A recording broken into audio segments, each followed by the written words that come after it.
नमस्कार प्यारे विद्यार्थियों।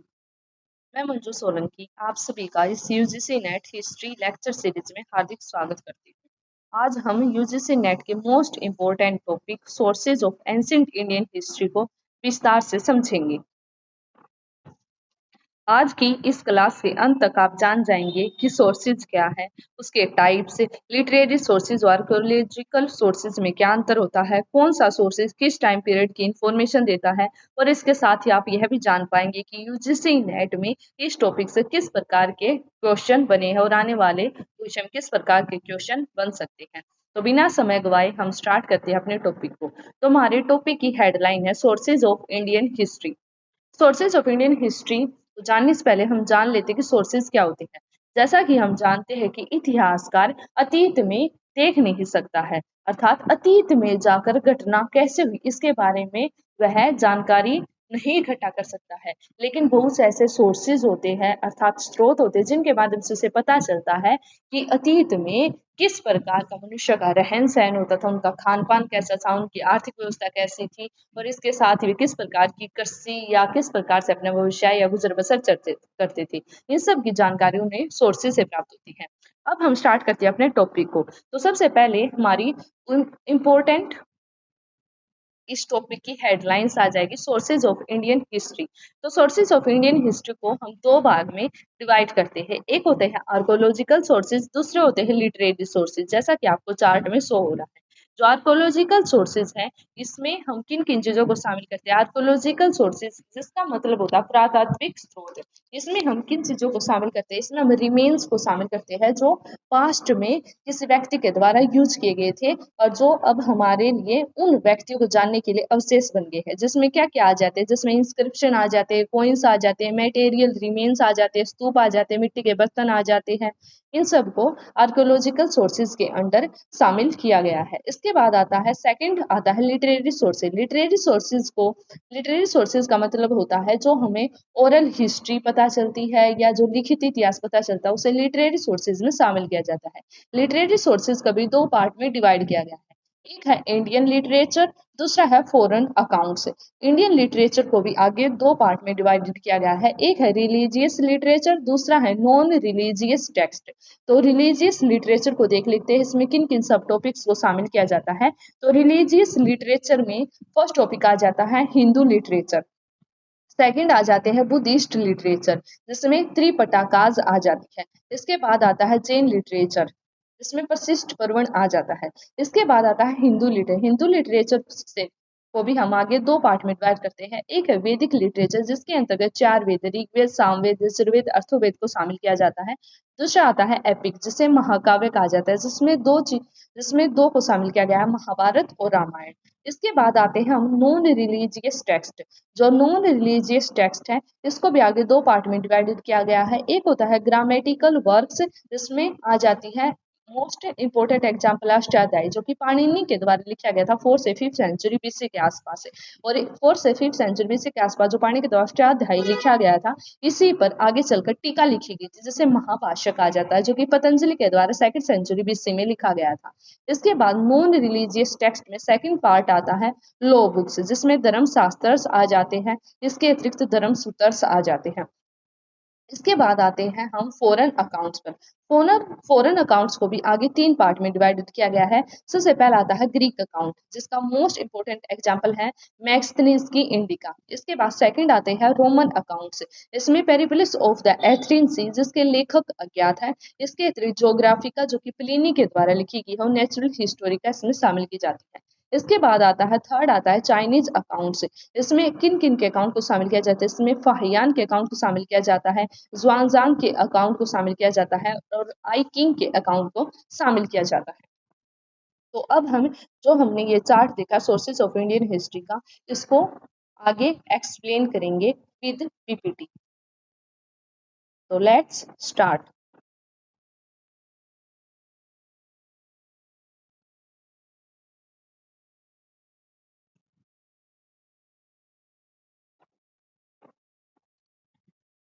तो हमने पहले ही देख लिया है, इसको फास्ट फास्ट एक बार रिवाइज कर लेते कि क्लासिफिकेशन ऑफ सोर्सेज को कितने पार्ट में डिवाइड किया गया है। क्लासिफिकेशन ऑफ जो सोर्सेज है उसे दो पार्ट में डिवाइड किया गया था। एक था लिटरेरी सोर्सेज और दूसरे थे आर्कोलॉजिकल सोर्सेज। जो लिटरेरी सोर्सेज थे इसमें हमने देखी थी ओरल हिस्ट्री को इसमें शामिल किया जाता है, रिटन हिस्ट्री को इसमें शामिल किया जाता है।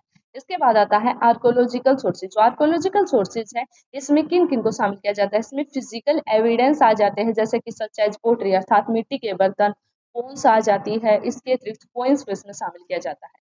इसके बाद आती है फिलोलॉजिस्ट। फिलोलॉजिस्ट जिसे हिंदी में भाषा शास्त्री कहा जाता है, इसका अर्थ होता है प्राचीन भाषाओं की स्टडी करने वाले को क्या कहा जाता है, भाषा शास्त्री कहा जाता है।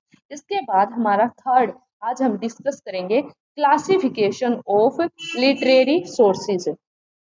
जो क्लासिफिकेशन ऑफ लिटरेरी सोर्सेज है उसको हम किसके आधार पर, इनको लिटरेरी सोर्सेज को हम क्लासिफाइड करते हैं बेस्ड ऑन किसके आधार पर, हम इन्हें डिवाइड करते हैं शैली के आधार पर, सामग्री के आधार पर, कैटेगरी के आधार पर और साहित्यिक परंपरा के आधार पर।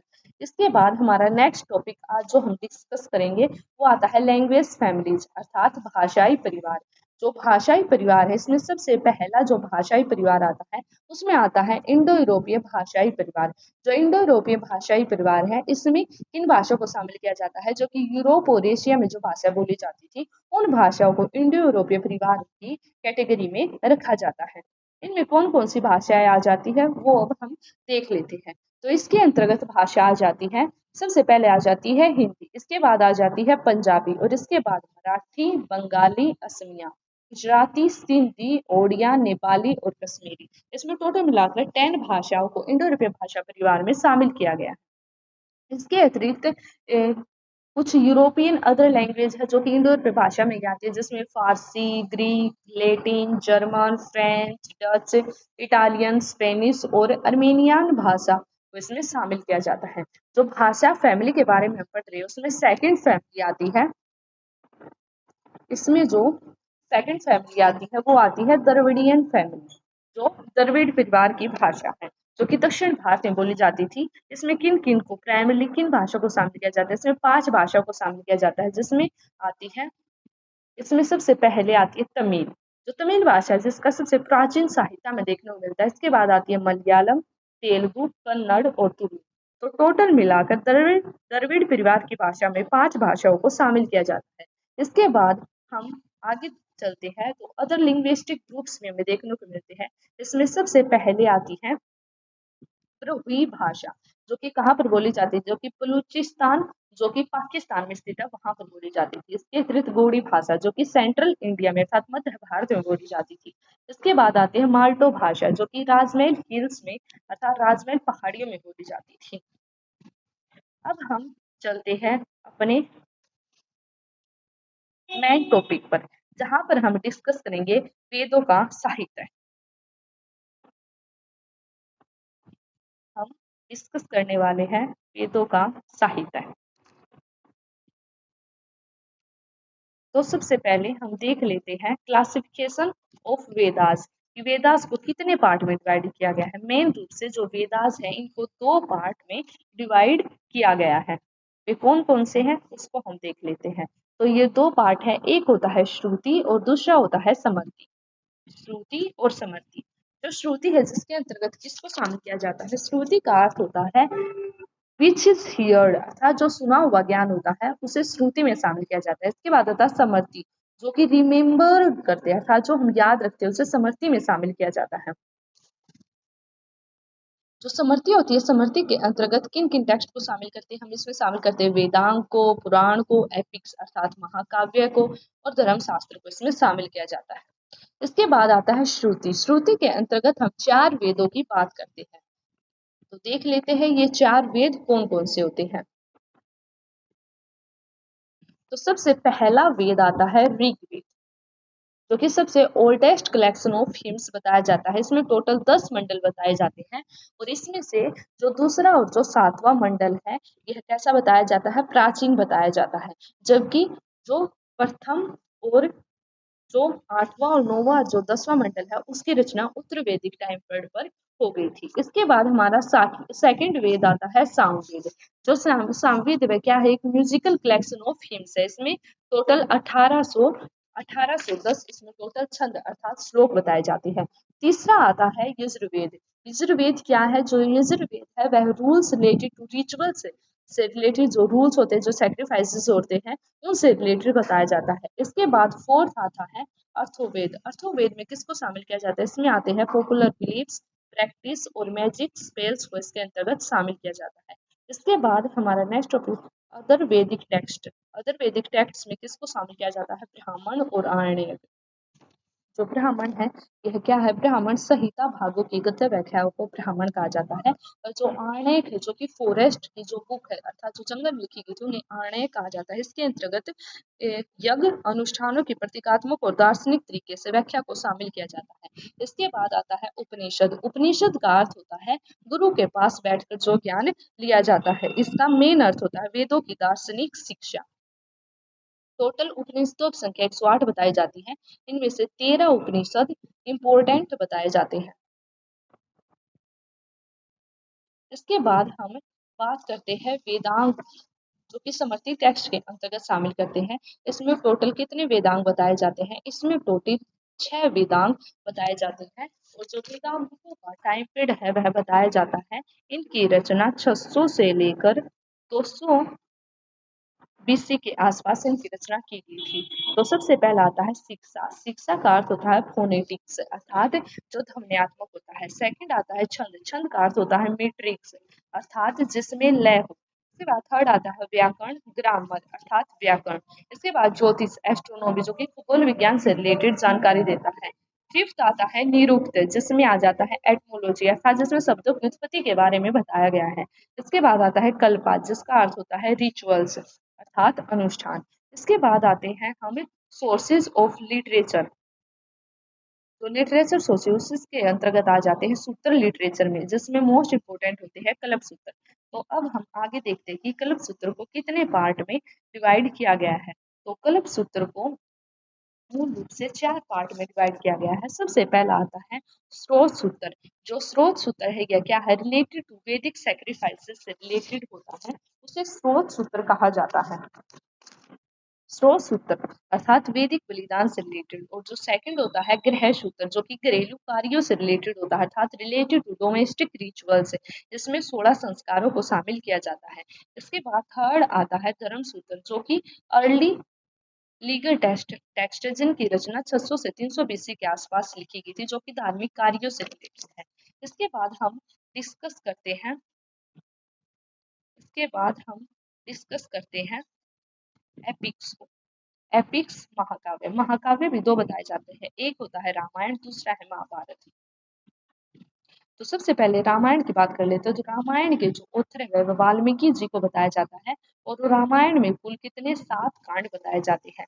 वैसे various version exit include Buddhist text में भी हमें इसके रामायण का संस्करण देखने को मिलता है। इसके बाद आता है महाभारत। जो महाभारत है, महाभारत को भी हम डिस्कस कर लेते हैं कि इसमें क्या है। आ जाता है। तो अब आता है महाभारत। महाभारत सेकंड महाकाव्य बताया जाता है, सबसे लॉन्गेस्ट महाकाव्य बताया जाता है। और इसके अंतर्गत टोटल मिलाकर 18 पर्व हमें देखने को मिलते हैं। और इसकी रचना वेद व्यास के द्वारा की गई थी। और तो महाभारत इसके दो संस्करण में देखने को मिलता है, एक है उत्तरी और एक है दक्षिणी। और इसमें कौरव और पांडव के बीच जो युद्ध हुआ था उसका वर्णन हमें देखने को मिलता है। इसके बाद आते हैं सोशल स्ट्रक्चर पर। तो हम सोशल स्ट्रक्चर की डिस्कस कर लेते हैं कि प्राचीन काल में किस प्रकार सोशल स्ट्रक्चर होता था। तो हमें 4 प्रकार के वर्ण देखने को मिलते हैं। एक था प्रथम था ब्राह्मण, और सेकंड था क्षत्रिय, और थर्ड था वैश्य, और चौथा होता था शूद्र। इनमें से जो पहले 3 होते हैं, जैसे ब्राह्मण, क्षत्रिय और वैश्य, इनको द्विज कहा जाता था, अर्थात इनको दोबारा जन्म होता था और इन्हें वेद पढ़ने का राइट होता था, और उपनयन संस्कार भी इनका होता था। लेकिन शूद्रास को न तो वेद पढ़ने का राइट थी, न ही इनका उपनयन संस्कार होता था। इसके बाद आते हैं पुरुषार्थ। पुरुषार्थ क्या होते हैं ये जान लेते हैं। पुरुषार्थ गोल्स ऑफ लाइफ होते हैं, अर्थात जीवन के जो लक्ष्य होते हैं पुरुषार्थ कहा जाता है। पुरुषार्थ के भी कितने पुरुषार्थ बताए जाते हैं? हमें टोटल 4 पुरुषार्थ देखने को मिलते हैं। तो अब हम देख लेते हैं पुरुषार्थ कौन कौन से हैं। तो पुरुषार्थ में सबसे पहला पुरुषार्थ आता है धर्म, जिसका अर्थ होता है ड्यूटी। इसके बाद सेकंड आता है अर्थ। फर्स्ट आता है धर्म ड्यूटी, सेकंड आता है अर्थ, जो कि मेटेरियल प्रोस्पेरिटी से रिलेटेड होता है। और थर्ड आता है कर्म, जो कि हमारी डिजायर इच्छा से रिलेटेड होता है। फोर्थ आता है मोक्ष, अर्थात संसार से मुक्ति। इसके बाद हम जो नेक्स्ट टॉपिक डिस्कस करने वाले हैं वो है पुराण। तो अब हम पुराण की बात करेंगे। देख लेते हैं पुराण में किन किन चीज को शामिल किया गया है। तो पुराण, जो पुराण है वैसे टोटल 18 महापुराण बताए जाते हैं, जिसका मोस्ट जो इम्पोर्टेंट पुराणों में विष्णु, मत्स्य और भागवत और शिव पुराण को बताया जाता है। और पुराण की फिर हम 5 कैरेक्टरिस्टिक्स को देख लेते हैं। तो सबसे पहला आता है सर्ग, जिसका अर्थ होता है क्रिएशन, अर्थात संसार के निर्माण के बारे में। प्रतिसर्ग अर्थात संसार के पुनर्निर्माण के बारे में। मनवंतर, जो कि एज ऑफ मनुष्य के बारे में बताया गया है। इसके बाद आता है वंश, जो कि किसके वंशावलियों की जानकारी देता है। इसके बाद हम देख लेते हैं कि पुराण से पॉलिटिक्स से रिलेटेड कौन कौन से पुराण है। तो पॉलिटिकल जानकारी जो पुराण देते हैं उसमें हरियंक, उसमें किन किन शासकों की जानकारी, उसमें हरियक, शिशुनाग, मौर्य, शुंग और सातवाहन शासकों की जानकारी हमें देखने को मिलती है। वैसे जो मोस्ट इम्पोर्टेंट पुराण है जिससे हमें पॉलिटिकल जानकारी देखने को मिलती है, पर हम वायु, विष्णु, ब्रह्मांड, हरिवंश और मत्स्य पुराण को इसके अंतर्गत शामिल किया जाता है। अब नेक्स्ट देखते हैं हम किस टॉपिक पर डिस्कस करने वाले हैं। दैट्स ऑल, आज से यहीं तक डिस्कस करते हैं, वरना क्लास काफी लंबी हो जाएगी। नेक्स्ट जो आपको रिकॉर्डेड क्लास मिलेगी उसमें हम कंप्लीट एंशियंट इंडिया के सोर्सेज को कवर कराएंगे। Thank you so much, all the best.